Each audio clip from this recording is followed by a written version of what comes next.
Hi everyone, Teddy Baldassarre with TeddyBaldassarre.com, and in this video, we're going to be looking at some watches from the Constellation family, the Meteorite dial versions. So if you're new to this channel, this is where we cover watches available for purchase on our website, TeddyBaldassarre.com, as an authorized dealer. So in this video, deep dive on these timepieces, final points of consideration at the end, but also throughout the video, you have further questions, looking to buy the watches, check out the link in the description down below to the product pages. Without further ado, jump into the video, take a closer look at this watch. Despite the rightful attention that gravitates toward the Seamaster and Speedmaster, the Constellation was my entry point into the world of Omega. It's a collection that spoke to me for a variety of reasons and is important to have an understanding of for its historical significance before, I think, passing judgment. The Constellation name first appeared in 1952 as an elegant piece with distinctive characteristics, such as its pipe hand dial and arrowhead indices. And to this day, it is a representation of the world of chronometry for the brand, with its legendary observatory badge with 8 stars paying homage to the brand's 2 records and 6 first-place finishes at chronometry competitions from 1933 to 1952. The Constellation has undergone several iterations over the decades. There was the pipe hands of the earlier years, fluted bezel options, integrated bracelet options in the 1960s, and that's predating the craze that would come of the genre in the 1970s, with Gerald Genta even having a connection to the model's history when he was approached by Omega to refresh the line with the C case. However, the year that is more directly connected to these blue and green Meteorite versions that we're going to be looking at in this video is the development that came in 1982. It was then that the watch took on an entirely new form factor, the so-called Manhattan design, which featured a scallop case shape flowing into an integrated monolink bracelet.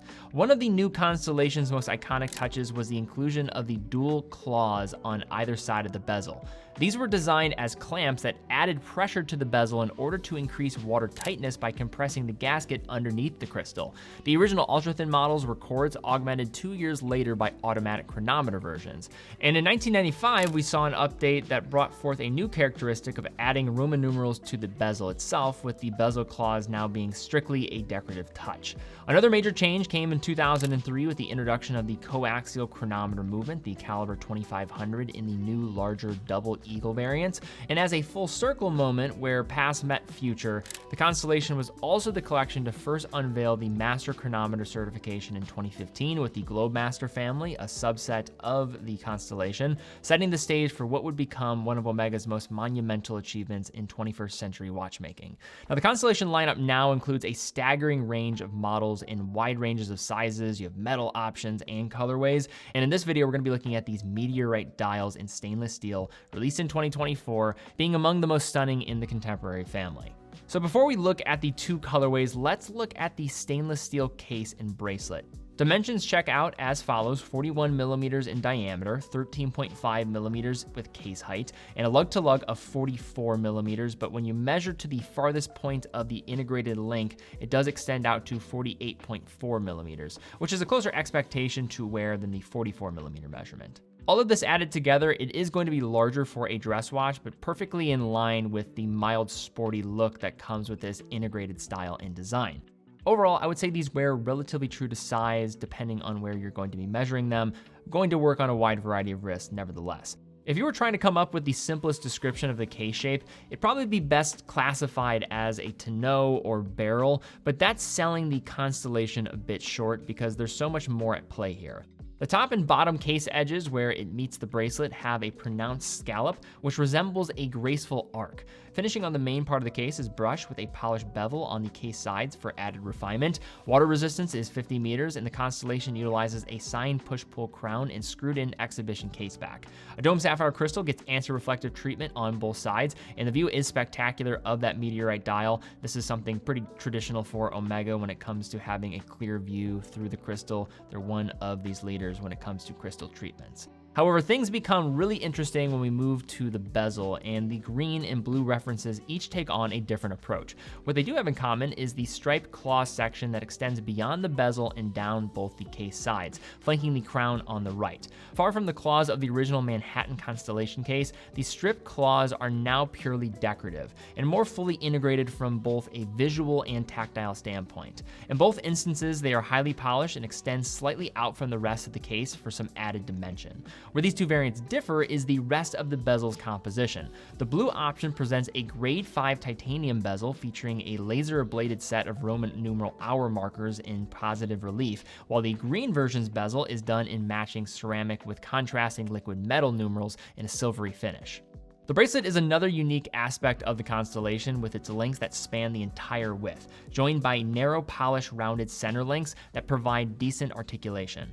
That is one thing to mention about just the Constellation bracelet. Because they're more at this hinged center link point, they do not drape the same way as other bracelets, which might also add to some of the visual presence. The primary links themselves have a tapered brick-like appearance with horizontally brushed tops and polished beveled edges. The sign clasp leans dressy in a butterfly configuration with dual push buttons, aided by a 2mm comfort extension for fine adjustment of the fit, being able to be done on the fly. And despite what many people think, the Constellation line was actually the rollout of this feature, despite most of the attention coming when the Aquaterra adopted it with the black lacquer. This on-the-fly adjustment does lack some of the refinement of other executions in the market. That said, it is more of just a point of relief than it is going to provide all this endless flexibility of adjustment after the fact without tools. Well, the other thing I need to mention too about this is it does have a small gap that will show itself when you do have this extended, which does take away from the look in that regard. But if you are just somebody that has that issue of swelling throughout the day, it's better to have this than not. And with that combination of that and then sizing these links, it's going to be pretty easy to be able to get a precise fit. While the overall design of the Constellation is a modern day classic, it's these Meteorite dials that really mark these as standouts within the collection. The Constellation has always had a connection to astronomy, with its origin caseback logo featuring the Geneva Observatory and its dials marked with a 5-pointed star. But the dial material takes the entire proposition to a new astral plane. As with all Meteorite dials, every single one is a piece unique, and therein lies its appeal. You'll never see someone else with exactly the same watch as yours. The strand of Meteorite used was discovered in Sweden and is believed to be 4.5 billion, and that's billion with a B, years old. This particular space rock is composed primarily of iron with a significant nickel content and features the distinctive crisscross pattern. No, these bold green and blue colors do not exist in nature, but instead are the result of a PVD treatment that enhances the contrast of the pattern in the process. The rest of the dial elements refrain from being overly busy, with printed minute markings along the dial's edge and sculpted trapezoidal hour indexes crafted in white gold. White gold is also used for the applied logo and star, as well as the Alpha style handset. The hands do get a restrained application of lume, but don't expect professional levels of brightness with their narrow profile. An unframed date window sits at 6, and it blends nicely with the dial with its color-matched backdrop. The dial furniture leans towards subtlety and reserve as a whole, allowing the spectacular Meteorite textures to interact with the light like few other materials can. So what else is there really to say about the Omega coaxial calibers that hasn't already been said, especially on this channel? The term comes from the coaxial escapement created in 1976 by master watchmaker George Daniels to improve upon the lever escapement concept. The coaxial escapement most notably employs a system of 3 pallets on the fork and a modified escapement wheel that helps drastically reduce sliding friction, resulting in increased efficiency, stability, and longevity of the components. Omega acquired the technology in the 1990s, and it's a standout feature for their lineup to this day. Then there's the Master Chronometer certification, which refers to the gauntlet of tests their watches undergo. It's worth noting that these watches are tested after being cased as opposed to testing uncased movements. The Master Chronometer certification also tests for magnetic resistance up to 15,000 Gauss, which equals the output of about an MRI machine. And the cased watches are also tested for accuracy in 6 different positions at 2 temperatures, being quoted to run at 0 to +5 seconds a day, as well as their stated water resistance and power reserve tests. The 8900 was debuted in 2015 along with the Master Chronometer certification and the Constellation Globemaster being the vehicle that unveiled this movement. Now it uses 2 barrels for an extended power reserve of 60 hours and has optimal balance power throughout the duration of the reserve, why it's going to have 2 barrels. And this is also going to allow sustained consistent amplitude and has 39 joules. And although there's no quickset date, it does feature a quickset jumping hour function, which I prefer because it doesn't require much more time to set and is a benefit for frequent travelers. The finishing is of a high quality but industrial finish that is attractive with rhodium plating. You have red filled engraving as well, blackened screws, and that waved arabesque pattern that has become commonplace for Omega calibers. The movement operates at 25,200 vibrations per hour, 3.5 hertz, and features hacking and hand winding as well. So now to unpack and talk a little more about the cons and then the pros for the Constellation Meteorite. What are my final thoughts? As somebody that really loves the Constellation family. So start with the cons, then we'll shift into some of the pros.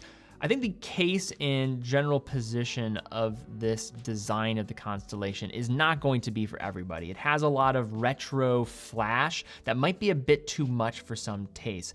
I am not as much of a fan of the Manhattan case compared to other versions of the Constellation. It's very much in line with 1980s and 90s design, which some people really like, others don't, with those claws that will also be on the side of the case. It does sit a little bit higher as well. And if you're somebody that wants a traditional dress watch from Omega, this one does have some dabbling in the world of sports upside with what it's bringing forth with the ceramic or the grade 5 titanium, the way it looks and even sits on the wrist with that integrated style design.